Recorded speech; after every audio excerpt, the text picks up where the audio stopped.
some blue lobelia today that came from one of the properties of the land trust local.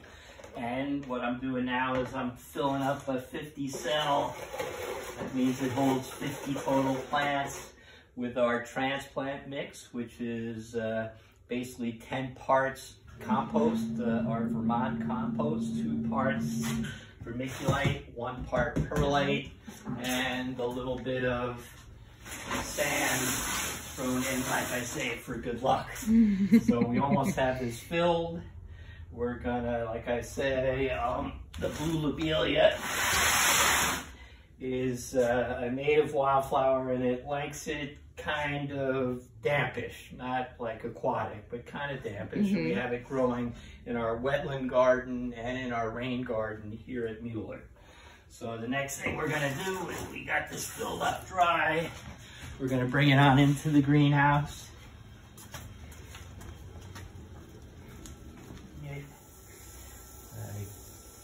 Basically get it all wet, give it a chance to soak in some.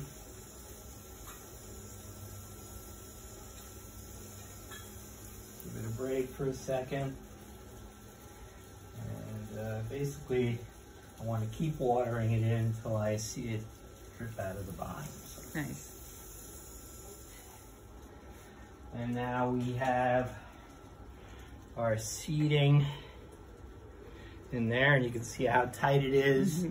Basically, we collect the seed, what we call stratify them. That means we keep them outside in the winter for 6 to 8 weeks-ish. We bring them into the greenhouse to get started. You can see we got lots of starts over there.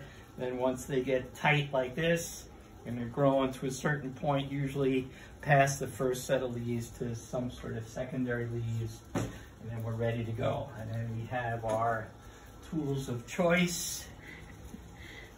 Chopstick and fork. And the chopstick. That's what we use to Very cultivate. technical business. I'm gonna get my reading glasses so I can kind of sort of see what I'm doing. Kind of poke in there, pull it out, pull some out. Carefully, delicately pull them apart so we don't lose too much root.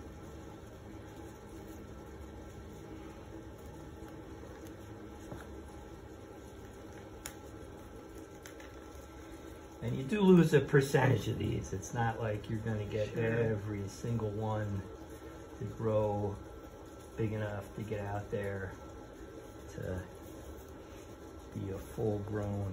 Poke a hole, get that root set up, use the chopstick to push those roots in, and push the soil around, get every single root in, and I keep pushing the soil around.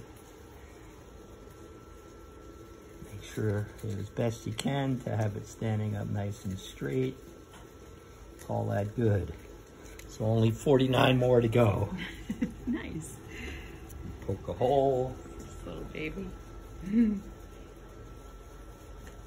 Now you like it to have some dirt attached to the root. Some plants do better than others.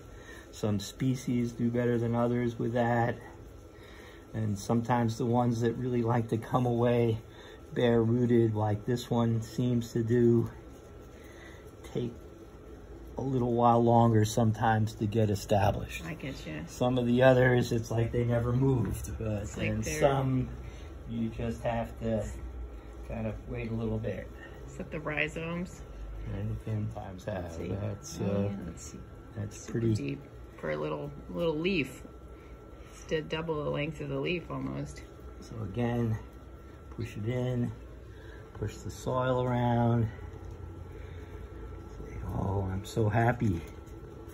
This milkweed will start out here, and then we put them into the big pot. 4-inch pot. Yeah. And it depends. Some we're going to keep in the 50 cell, like these guys.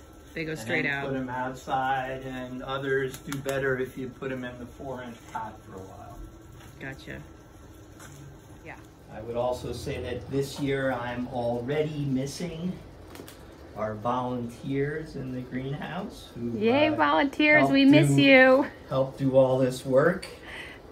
Although I will say that this particular transplanting is a delicate and artful task, and some people are better at it than others.